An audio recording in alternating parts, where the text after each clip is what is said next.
Good morning, everyone. Welcome to the Cowork and Connect virtual morning chat series, which is aimed to learn the best practices for remote work, the importance of mentoring, staying sharp while staying in, financial planning for small businesses, self-care routine tips during the time of quarantine, and social distancing. So many changes have happened during these times. And so we are bringing you this series to continue to help navigate these uncertain times. So let's get started with today's program. Today's special guest is Paola Moya, and she is a visionary leader driven by innovative designs, collaborative environments, and thoughtful placemaking. As the founder and chief executive officer of Moya Design Partners, Paola is the company's creative director in charge of setting the firm's strategy, direction, culture, and brand. She oversees the studio's operations and enjoys building teams. Paola is a multifaceted designer with expertise in fields of architecture, interiors, product, and visual design. Paola's client centered and methodical approach has not only earned the trust of her clients and the loyalty, it has also contributed to her esteemed reputation in the industry. So we are so excited to be speaking with her today. And I am so honored to be moderating this chat this morning and excited to just learn more about the work Paola does. And I'm going to send it over to Paola for her opening remarks.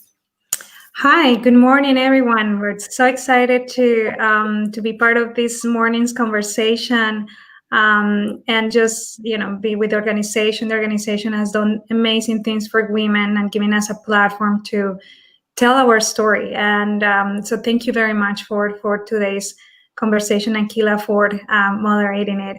Well, good morning. Yes, I am an architect, and I have a multifaceted studio that has basically three branches. One is architecture, the second one is interiors, and the last one is visual design.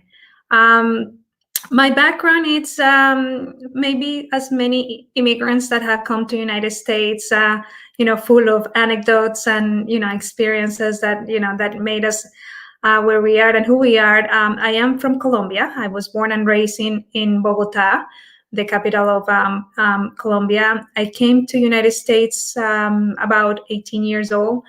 And back home, I was studying to be an attorney. That's one of the careers that inspired me really to help others.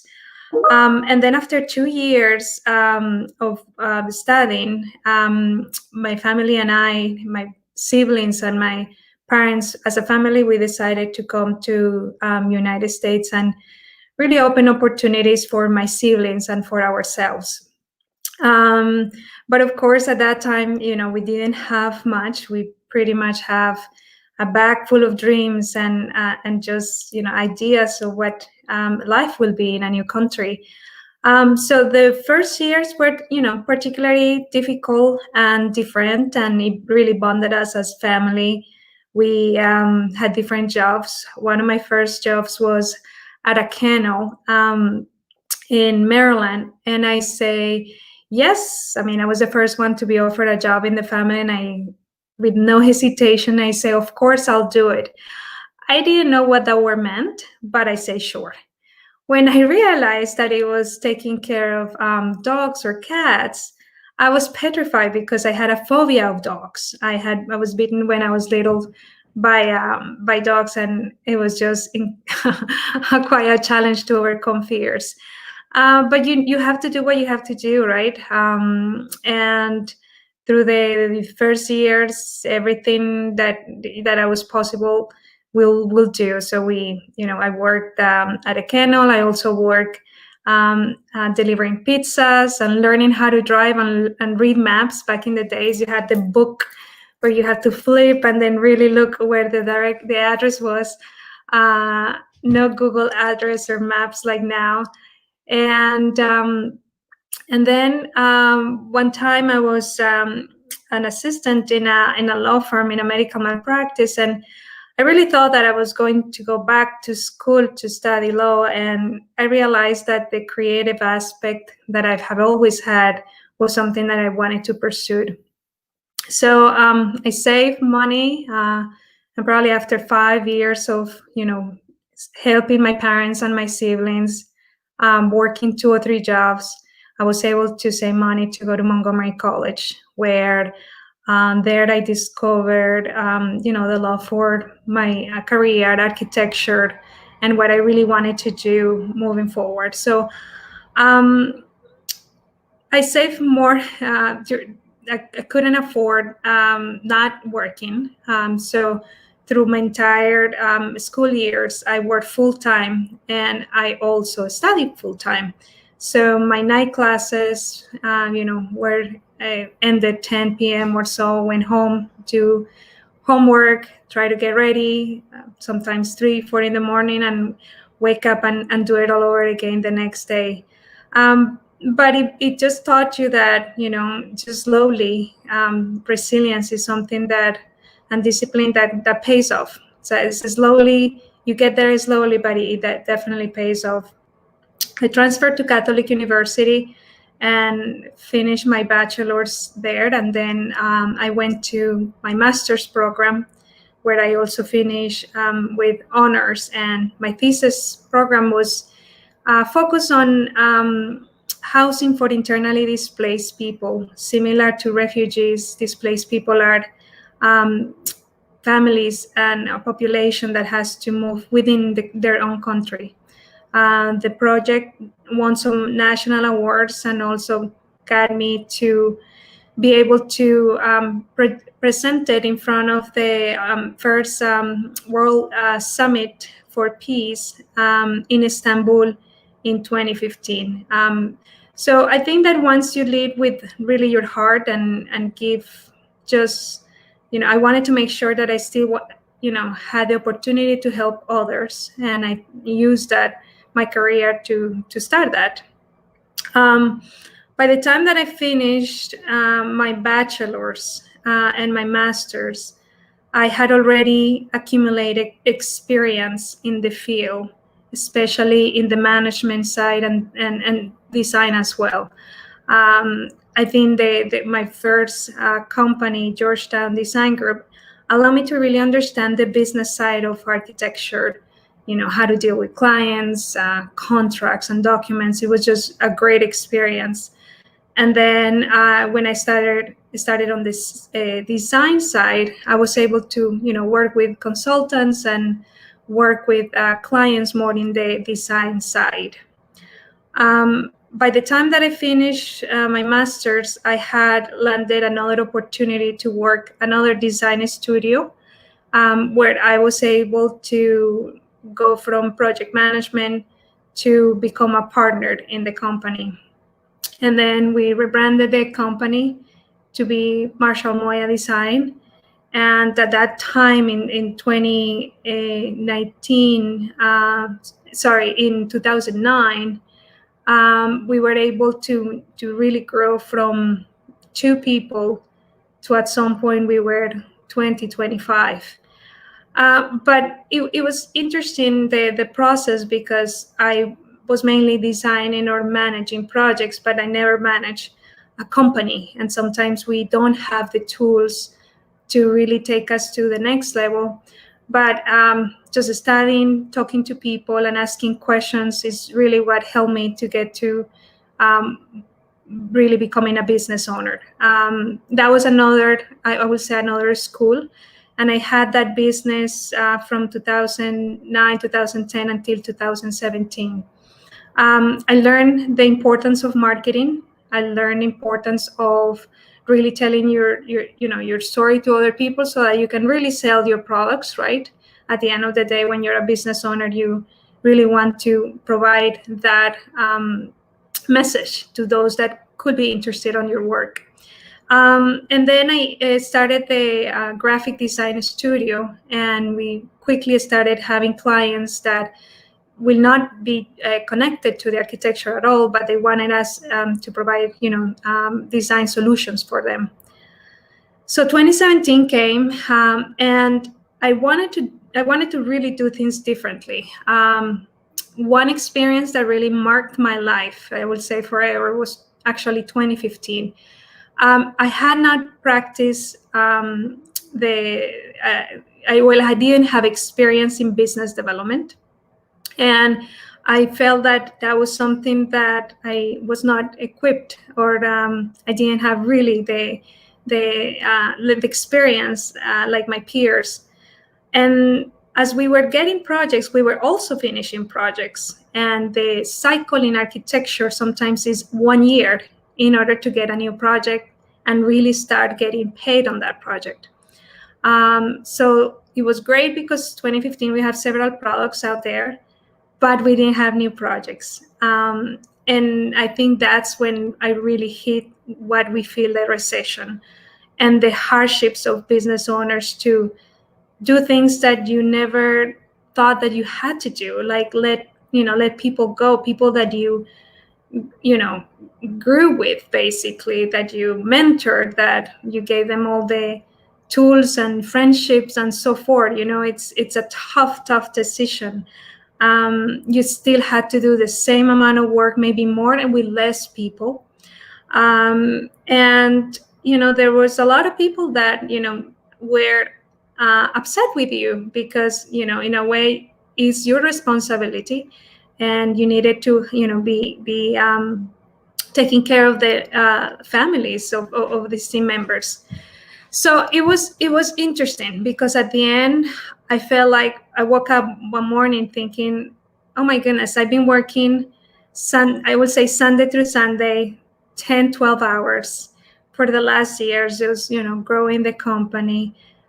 But what if I don't have anything tomorrow? What if I just wake up and what was that worth it? And then I really had to meditate on that and really ground myself on what's life and what's the quality of life that I want for me and my family, and everyone around me. And I decided that I wanted to, I had to get out of that situation and figuring out how to overcome the obstacles. But at the same time, I had to be very disciplined to say, maybe I am going to give myself the opportunity to take, I don't know, a dancing class tonight, just because, even though that is not because you're going to get more experience on work, it's not a networking, it's nothing but something for you. Taking time with family as well, because they never saw me. My parents and my siblings were like, well, we never see you. And really thinking that work is not absolutely everything. Work is as important as other things in your life. So that really marked an experience. So 2016 came, and it was a gift of many things. It was a gift of, okay, I am going to do other things for me. And it helped me. Actually went back to taking martial arts. When I grew up, I used to take taekwondo classes for, I don't know, 2-3 years. And I always loved it. And I went back and started taking classes of like jiu-jitsu and Muay Thai. And it felt so like a safe space for me to, with all the troubles and issues that I had with the company, it was just an escape. And it was a healthy escape. But 2016 came, and we landed 2 sports projects. One was the Audi Field in Washington, D.C., which is a soccer stadium, and also ESA Arena, which is the entertainment sport arena. It's the home for the Mystics. And it was just a great project to be able to bring back some of that, the team members, and just economic development in the city, and then more projects for us. But as I kept thinking about what my life was going to be, I really wanted to change things, and I wanted to bring more partners in my company. I wanted to do things a little bit different. So I decided to start a new company. I founded Moya Design Partners in 2017. and I really launched it officially in January of 2018. I wanted to be able to travel. Travel has been the one gift that I give to myself for working hard, and I will travel often every month.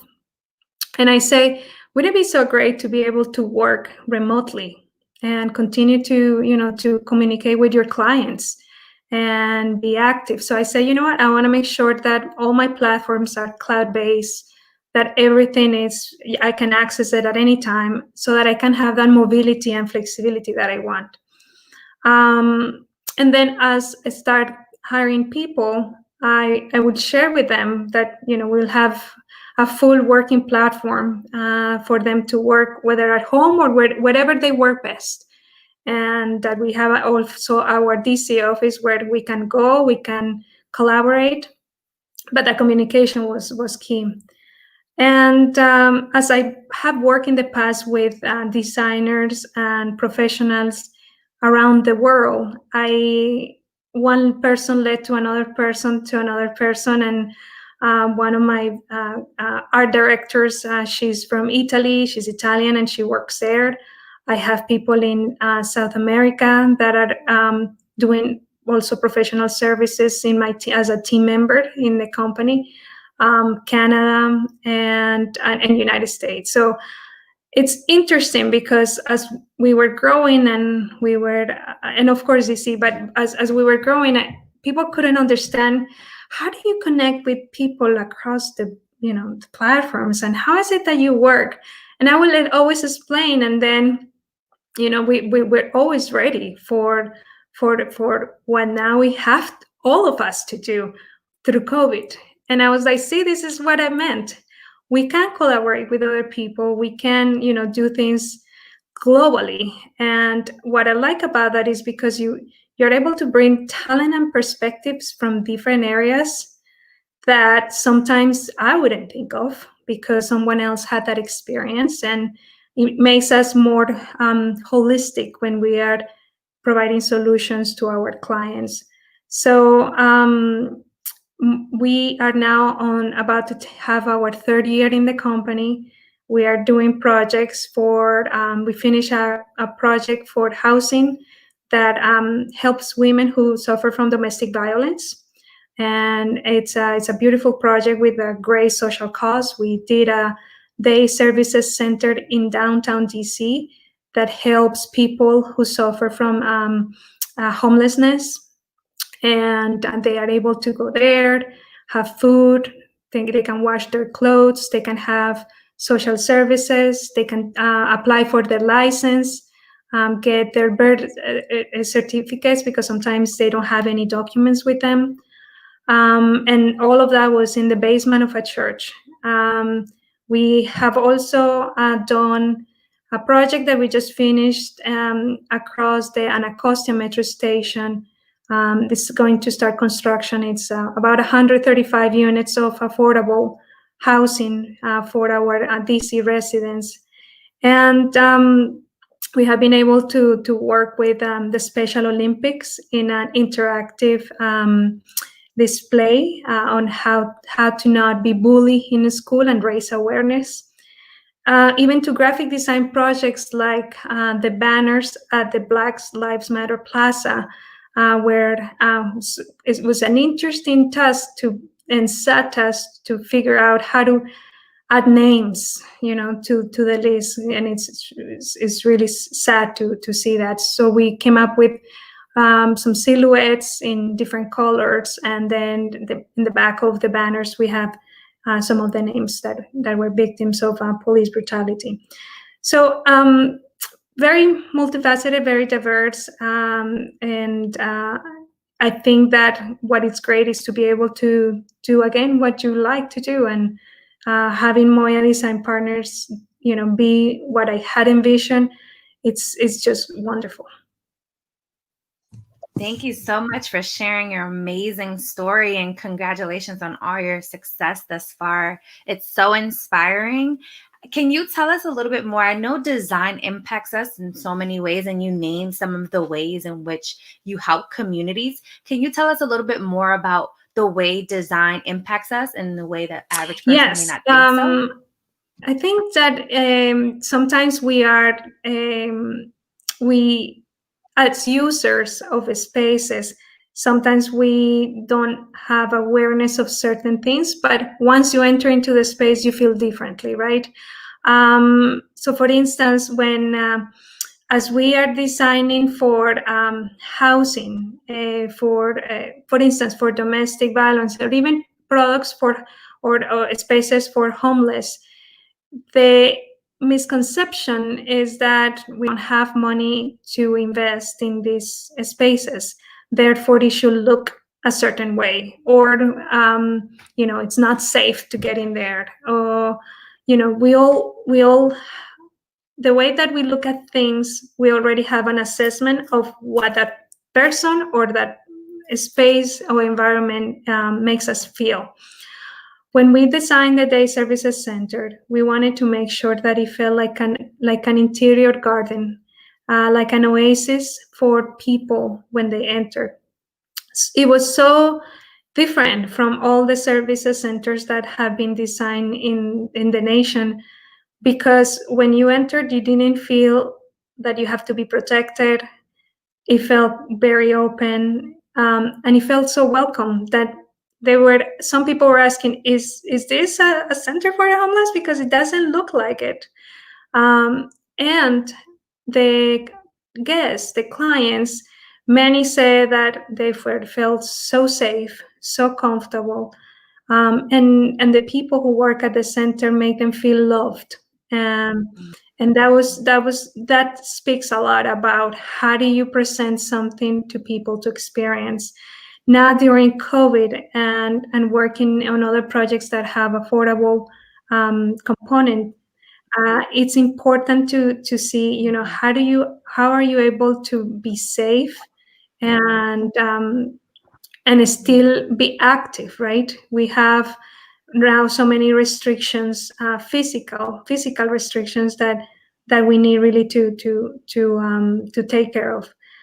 So, for instance, we want to make sure that the mechanical systems for people to breathe, right, because that are checked, and that there is enough fresh air to come in, to have that circulation.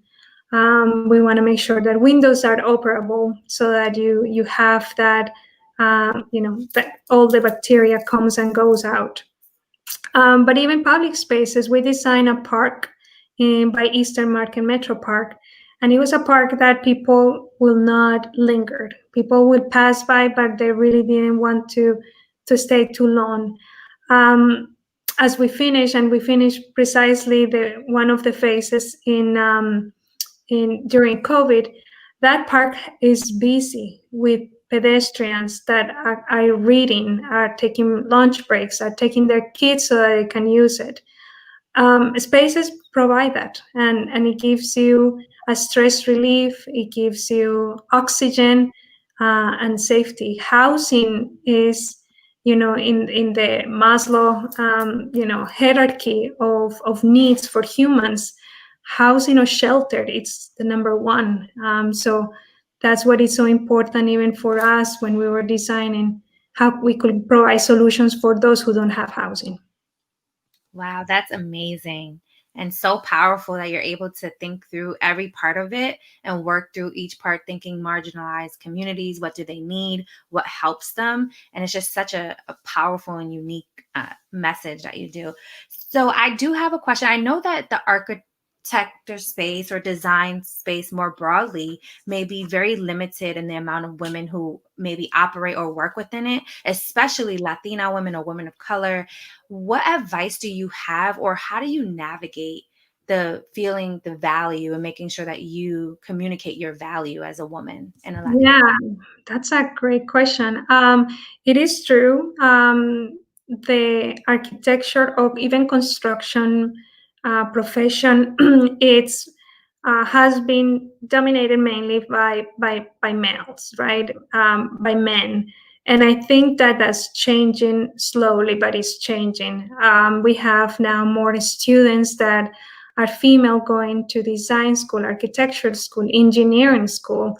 or that go into the construction field to really be superintendents, supervisors, managers, and that's great. I will say that for the most part, even in so many of the board meetings that I have been part of, I am sometimes the only female on the board, or sometimes I am not only the only female, but also the only Latina.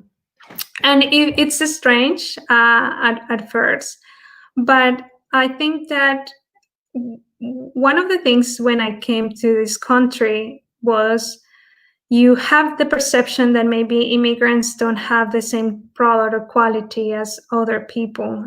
So I always felt like I always had to prove myself no matter where I went. I had to do that during college, through school. And I always say that your work speaks loud, like the way that you perform your discipline, if you are prepared for meetings, if you do your due diligence about the things that you're about to speak or work.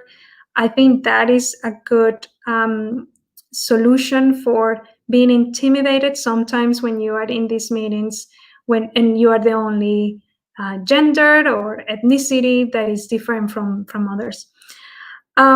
So being fully prepared, right? Because when people ask you questions, or when you need to provide input, it has to be, meaningful and solid.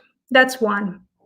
The second thing is, so many of us are shy to interject in a conversation, to maybe say something, and you think, oh, I'm not sure if that's appropriate. Maybe they're not thinking about it.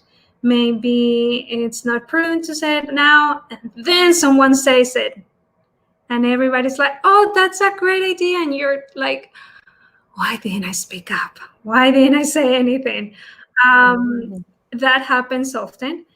But you're going to have to make an effort to really speak up. So speaking up is it's an important aspect, and you're surprised how those ideas are important. The thing is, and even I say that to my team, you guys, all of us, everyone is incredibly intelligent, and we can provide information or data or solutions to a conversation. When people don't hear you, they wouldn't know that those ideas are there. So how are you going to let everyone know that you're thinking of something? It can't just be safe in your brain. You got to speak that out.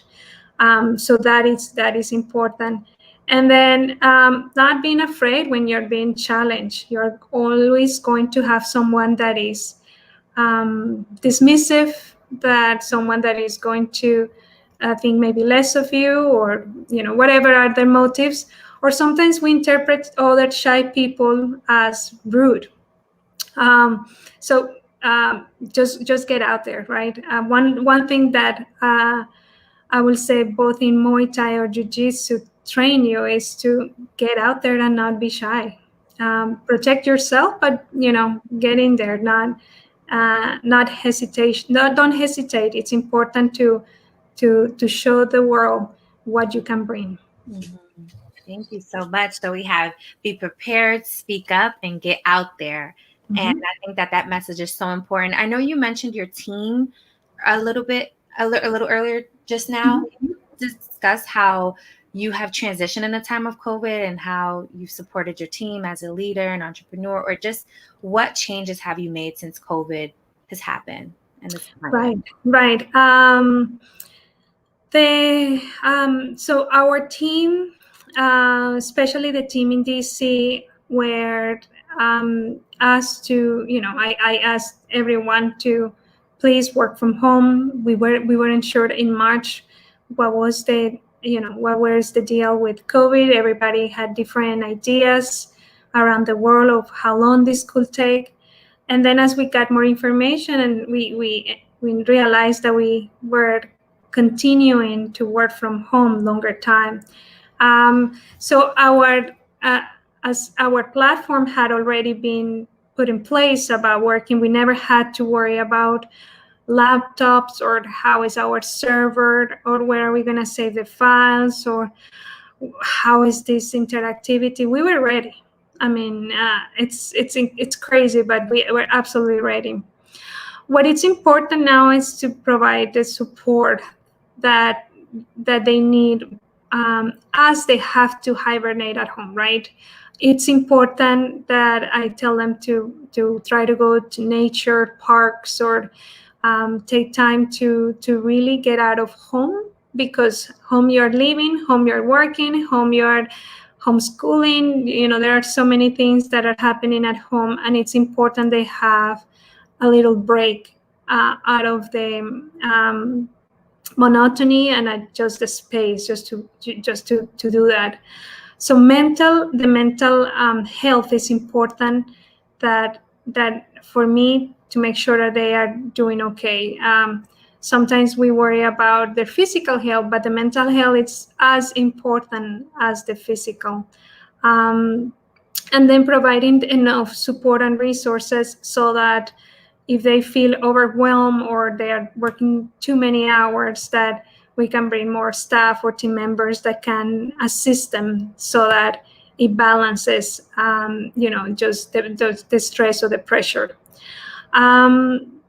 And also, in the past couple of weeks, I have also encouraged them to safely, if they want to come to the office to work one day, at least from the office. And we try to make it a little special or different, so that, again, making sure that they have at least one day or time, if they want to be able to work from somewhere else.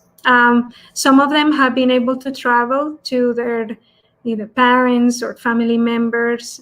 Some of them are going to be living with them during the holidays, which is great. But we have been able to operate seamlessly, actually. We have been able to collaborate through different platforms. We use different software to communicate. We use, since the beginning, we started saving all of our files through Microsoft 365. And therefore, we adopted Teams as the method of communication, to chat or have video conference calls. We have a platform called Monday that allows us to do project management, and make sure that tasks are organized, people know what they're doing, what is their workload in general. And then we also have Gusto, which is a platform for HR, and they provide HR benefits as well. And then whenever we're designing with the clients to have an interactive board where we put images and they can put post-its, we have a software called Miro, which is you basically send a link and they are able to do pinups and just show ideas. So we've definitely been embracing technology and efficiencies, so that our team operates is lean, and there are no redundancies. Thank you for sharing those amazing resources and apps to use to make sure your work is seamless. So at this time, I definitely want to open up the chat. So if you have questions, feel free to drop them in. And I also have one additional question for you. As a woman entrepreneur and as a Latina, always carrying those important identities and lens, when you feel, if you ever felt, or an entrepreneur, when they hear contracts or working with these big organizations, sometimes a feeling of unworthiness or not capable can come up. Can you give some advice or shed light on what has kept you going, and what do you tell yourself when you have those moments, if you do? Well, small companies are the same as big ones, but just with different size. I mean, do they worry about contracts? They worry about contracts. Do they worry about staffing? They worry the same about us with staffing. Are the same problems, but at different scale. So when you think about that, you are in a you share the same issues as a larger company, and I think that's something that I've always seen, and I realized that the only difference is that they have different type of resources. So I always try to make sure that in our company we surround ourselves with great consultants. So whenever we have any questions about anything that is legal, we have an attorney that we for contracts only. We have different attorneys, but one is just focused on contracts um, that are for our profession. We also have another attorney that is for other type of HR or professional or business sides type of contracts. And another thing that has helped me to be able to work in larger projects is actually teaming. So many of us, many either companies that work with GSA under the GSA schedule or that have government contracts, they generally pair them with larger companies. Similarly, in DC, I have been able to have the privilege to work with some of the best architecture firms in the country, and we go together after projects that are both in multifamily, office spaces, with sports, education. So sometimes it's not about taking it all, but sometimes, having the right relationships and cultivate them in order to generate these projects is a great opportunity because it allows you to do two things. Number one, have a project under your company, which it will generate income. Might not generate the entire project, but you will be active. Two, you are able to learn from other consultants and people how they do their work, share ideas. They share them, you share them, and then you bring value. That's one of the things we always bring values, and that will be the number three. That even though that we're small, we operate and think just like a big company, and I always make sure that my team members are active, providing meaningful contributions and being able to, give things that in a project you will not have. And that is how we were able to work on the Audi field. That, for instance, MGM in National Harbor, we were able to do the interiors of that project, which was huge here in Maryland. And different things that like the Howard Theater, which was one of my first projects in my first company. I love that project, and we work with another company. So partnerships are good, establishing those relationships and being very clear about what do you want in that relationship. Just like any relationship, right? What is it that you want to get paid? Just let's go and do this together. It's not enough. You have to have those sticky conversations that some people don't like to have about, so how much are we going to split this project, and who's going to do what, and what is it that you expect from me? And sometimes they want to give you a small percentage, but you say, you know what, I can bring value. How about I do more work for you, and how about I support you like you are, like I'm your member. So expressing that and really making sure that you bring that really is important, so that in future projects you already have a template of what the next relationship is going to be like. Absolutely. Where can someone find those partnerships or those future opportunities, or what would be like their next best steps for someone looking to get started and really inspired by your work? What would you tell them is their Yes. So I will say that for business owners that are just starting to be out there and talking to people, it's important, right? Maybe looking at what projects are going to be in the pipeline and starting to offer those services to members. So for instance, if I am a small design studio, can I partner with a larger one, kind of like what we have done before? Or if I provide other type of services, who's hiring those services? So that is important. There is a level of legwork that you have to do, and sometimes you knock the doors of 20 opportunities, and maybe one comes. but then later it's not one, but maybe two, and so forth. So being out there, it's again the only way that people know that you are actually, wanting to do business, right? That you are out there to promote your work, and also being in areas where people are going to hire you. So for instance, I attend several design seminars, but not other architects might necessarily buy my products. It may be developers, so I should go to maybe seminars with developers, or areas where I can really have a meaningful relationship with them, so that they can hire me in the future. There are also public RFPs, requests for proposals, out there that people submit qualifications and go after. And then there are competitions as well, that sometimes they don't, there is a small payment, but at least it gives the opportunity to practice on something, and put your word out there.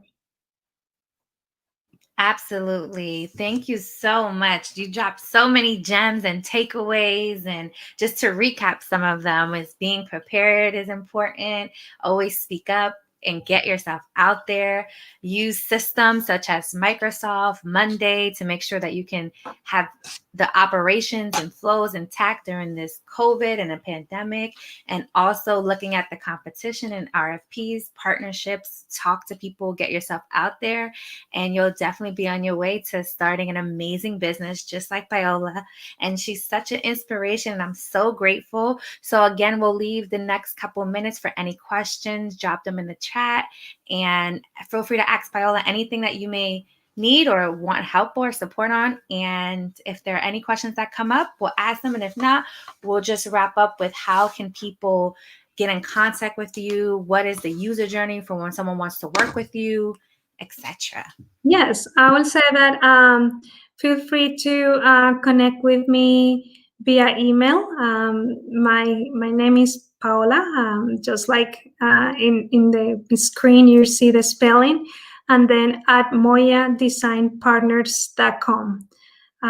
That's the best way to get in touch with me and following up. And then, we are always looking for people that provide us with, services. So if you're a designer, we're looking for portfolios, your design portfolios. We're looking for just general background experience on software, so that you can produce work. We are, for instance, right now looking for a proposal writer that can help us in our projects, and we need like a great writer and someone that can manage the proposal coordination. So we're definitely looking for that now, if anyone is interested. And then submitting your resume. I think that would be the best way to show your experience.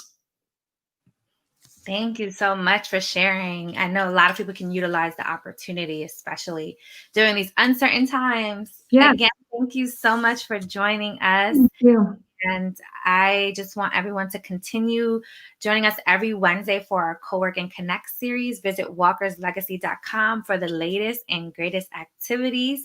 If we don't have any more questions in the chat, we will have a next one next Wednesday. And thank you again, Paola, so much for all you've shared. You shared so much rich knowledge, and I'm so inspired. Thank you, Kila. And thank you, Mia, and the Walker's Legacy for such a great opportunity. Great to be with you. Likewise. Thank you again. And don't forget to contact her at her email. Thank you again. Have a great day, everyone. Thank you. Bye-bye, everyone.